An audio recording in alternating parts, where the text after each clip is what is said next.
మాట పలుకు తెలియనిది మాటున ఉండే మూగమది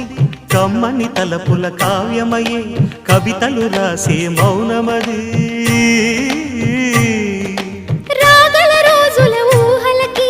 స్వాగతమిచ్చే రాగమది శృతిలయలరగని ఊపిరికి స్వరములు కూర్చే గానమది